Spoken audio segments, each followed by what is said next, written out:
What does it mean to tune spirits? What is a shaman? Roderica is one of the first characters we meet in the Lands Between, at the Stormhill Shack. This softly spoken girl lets us know that she is a tarnished from a distant land, royalty in fact, as denoted by her crimson hood and her inability to see the guidance of grace.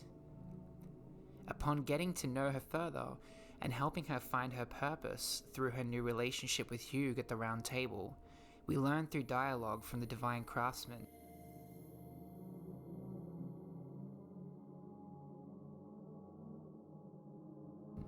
And later Roderica confirms as such.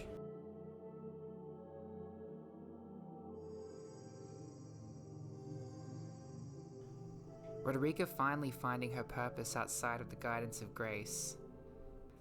Now, a lot of people have rightly pointed out that Roderica is very similar to Marika, narratively speaking.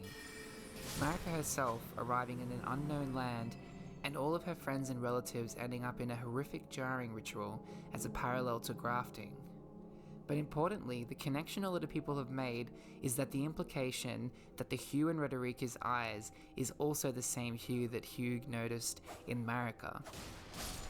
This is a fairly huge implication in of itself, but with the introduction of the Elden Ring DLC, I believe this takes the theme to a whole nother place, and it is not something I've seen explored terribly much. So with that, let's explore Marika and her descent into madness. With the Shadow of the Erdtree DLC, we get the themes of spiritual tuning, shamanism, and spirit healing expounded upon greatly. There is a fantastic video by Nameless Singer I would recommend on spirit healing, and how the ancient civilization of Rao was centered around this concept of creating medicines out of sprites and spirits, such as in the item description of the Dujam.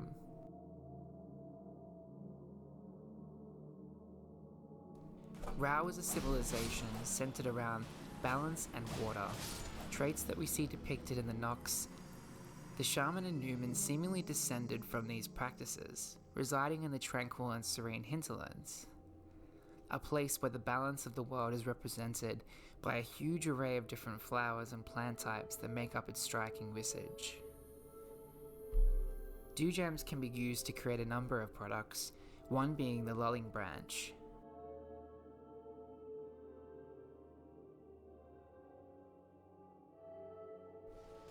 Here we get the idea of spirit medicine being the treatment of mental or spiritual ailments instead of physical ones.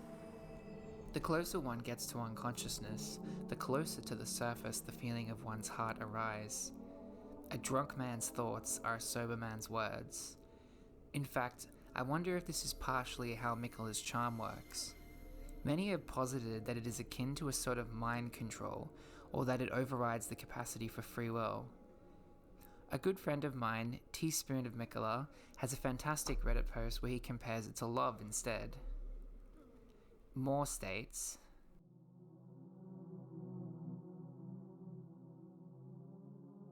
the imagery in the lulling branch description of a drawing out is again reflected in Freya's dialogue about her encounter with Miquella.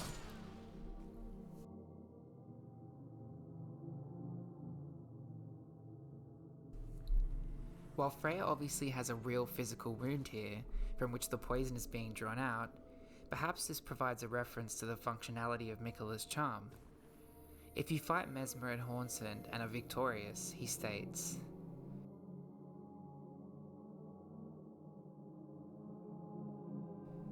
again, we see this imagery of Miquella's charm soothing and drawing out an ache which throbs, again, much like the pain from a wound which throbs like Freya mentions. Letta states the charm has a similar effect on her.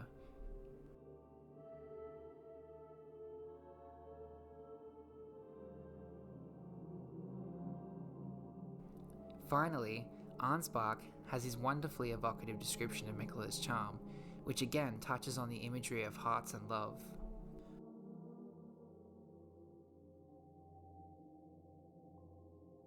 Arnsbach literally states that Miquella wields love to shrive clean the hearts of men.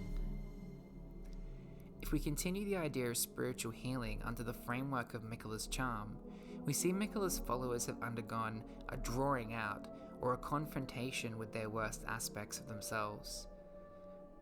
Arnspark is particularly horrified by this, and by his sheer bloodlust that overcomes him during battle.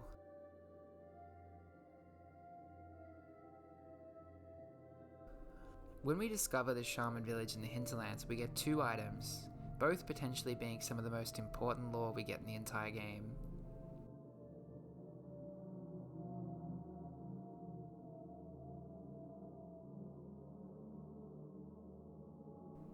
If we consider this item along the same lines as we have discussed prior, we get a picture of Marika being a great spiritual healer, and that being the role that she was meant to inherit.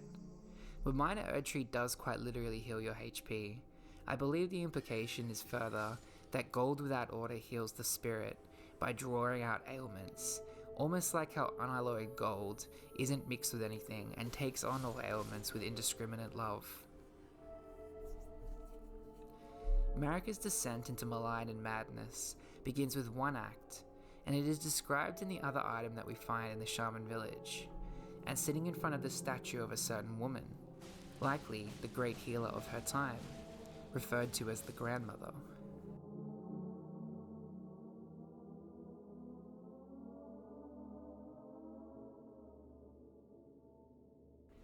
I think her prayer, her wish, her confession, was that she couldn't be what the grandmother is, that there was so much hatred in her heart that she could never forgive the world for what happened to her and her people.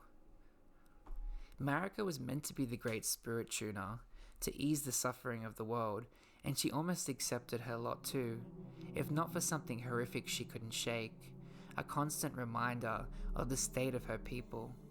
And while there was no one left to answer physically, what was it that we know about spirit tuners again?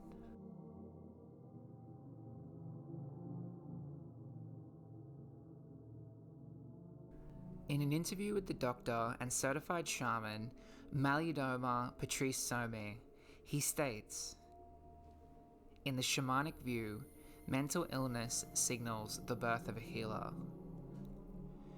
What those in the West view as mental illness, the Dagara people of Africa regard as good news from the other world. The person going through the crisis has been chosen as a medium for some message to the community that needs to be communicated from the spirit realm," Dr. Some comments.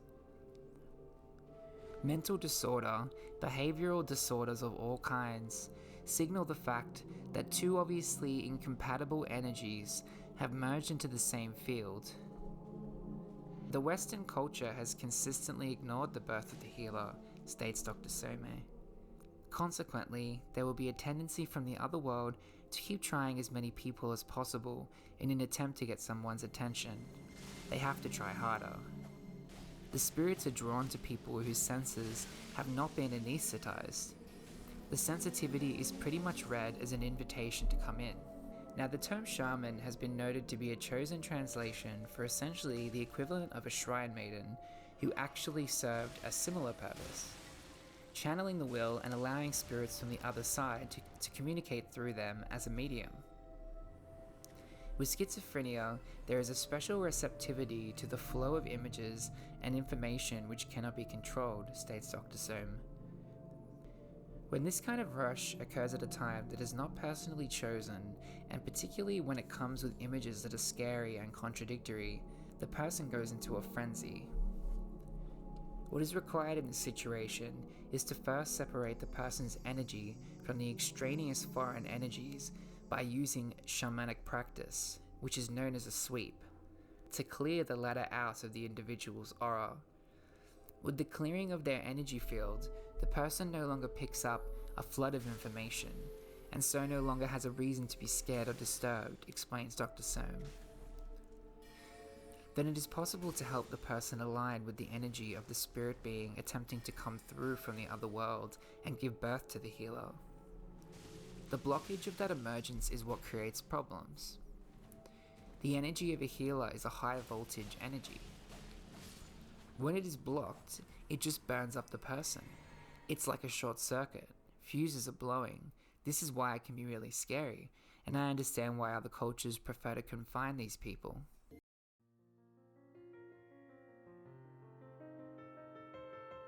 What if Marika was intended to be a great spiritual healer? One who was so attuned to the energy of spirits that she was able to guide and tune them, like Roderica ends up as. Obviously none of this is condoning Marika's actions, but I find it a fascinating reason for her seemingly erratic behaviour and downfall. The great tragedy of Marika is that the reason for her madness is this sensitivity to spirits and spiritual energy. Imagine, if you will, Roderica's dialogue about Dung Eater as if she were Marika talking about the horn scent and about the shaman, which are howling spirits.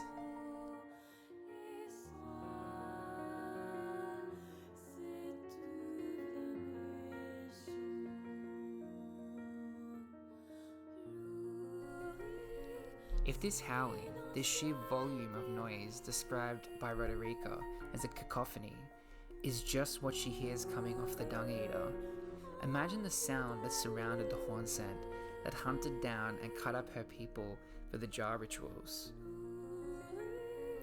The shaman themselves being particularly spiritually attuned might mean that she could even hear and see the howling wails of all the shaman who ever lived, helplessly calling out to her for tuning and attention.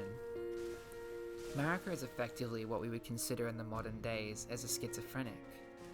She would be seeing illusions, ghosts, and hallucinations wherever she went. What if this is what broke her, and why her roots are mired in madness? If we consider Miquella's attempt to transcend and escape his madness-tainted roots, Miquella's charm almost seems like an answer to this conundrum. He will become the great impartial spiritual healer to ease the malign of the world's pain and become what Marika was intended to be.